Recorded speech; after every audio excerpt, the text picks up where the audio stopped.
नमस्कार मित्रांनो, नुकतीच अहिल्यानगर जिल्ह्याची कोतवाल पद भरतीची जाहिरात प्रसिद्ध झालेली आहे. ऑनलाईन अर्ज प्रक्रियेला देखील सुरुवात झालेली असून जिल्हाधिकारी कार्यालय अहिल्यानगरमार्फत 13 विभागांच्या जाहिराती अधिकृत संकेतस्थळावर देखील प्रसिद्ध करण्यात आलेले आहेत. या भरतीचा अर्ज सादर करत असताना उमेदवारांच्या मनांमध्ये बरेचसे प्रश्न उत्पन्न झालेले होते.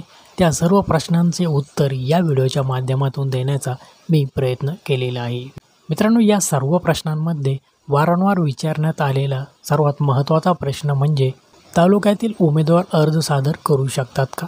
तर मित्रांनो, जसं की तुम्ही जाहिरात वाचलीच असेल, यामध्ये 2 नंबरचा पर्याय जर तुम्ही नीट वाचला असेल तर तुमच्या लक्षात आलेलेच असेल की कोतवाल भरती 2025चा अर्ज सादर करत असताना उमेदवार हा सज्जामध्ये अंतर्भूत असणाऱ्या गावातीलच रहिवासी असणे आवश्यक आहे. म्हणजेच मित्रांनो, जर तुमच्या सज्जामध्ये रिक्त जागा असतील आणि ज्या कॅटेगरीसाठी आरक्षण असेल आणि तुम्ही त्याच कॅटेगरीमध्ये असाल तरच तुम्ही अर्ज सादर करू शकता. त्यानंतर बरेच विद्यार्थ्यांच्या मनांमध्ये प्रश्न होतो की आमच्या सज्जामध्ये निघालेल्या जाहिरातीमध्ये आम्हाला रिक्त जागा नाही, तर आम्ही दुसऱ्या सज्जामध्ये असणाऱ्या अराखीव जागांसाठी अर्ज सादर करू शकतो का? सदर सज्जातील अंतर्भूत गावे ही आमच्या गावापासून जवळच अंतरावर आहेत. मित्रांनो, याचं उत्तर आहे नाही.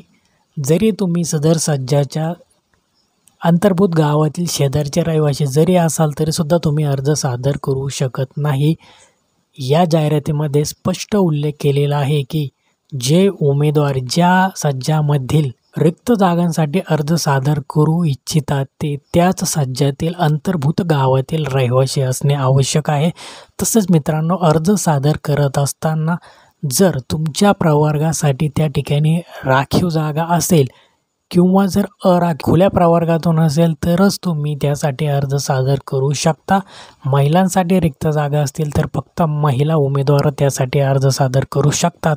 आणि जर एखाद्या पर्टिक्युलर कॅटेगरीतील महिलांसाठी एखादी जागा रिक्त असेल तर त्याच कॅटेगरीतील फक्त महिला उमेदवारच त्या पदासाठी अर्ज सादर करू शकते. यापुढे जाऊन मित्रांनो, काही उमेदवार असे विचारतात की ऑनलाईन अर्ज सादर करत असताना त्या ठिकाणी उमेदवार हा अर्ज सादर करत असलेल्या सज्जातील अंतर्भूत गावातील रहिवासी आहे की नाही हा पर्याय येत आहे आणि त्यानंतर पुढील अर्ज देखील भरला जात आहे, तर आम्ही अर्ज सादर करू शकतो का? तर मित्रांनो, अशा प्रकारे देखील तुम्ही अर्ज सादर करू शकणार नाही, कारण तुम्ही उमेदवार हा अर्ज सादर करत असलेल्या सज्जातील अंतर्भूत गावातील रहिवासी आहे का हा पर्याय जर नाही निवडला तर सर्व डॉक्युमेंट्स अपलोड केल्यानंतर तुम्ही अर्ज सबमिट करायला जाता त्यावेळेस तुम्हाला अशा प्रकारचा पॉपअप बघायला मिळेल. यामध्ये स्पष्ट लिहिलेले आहे की उमेदवार सदर सज्जातील अंतर्भूत गावातील रहिवासी असावा.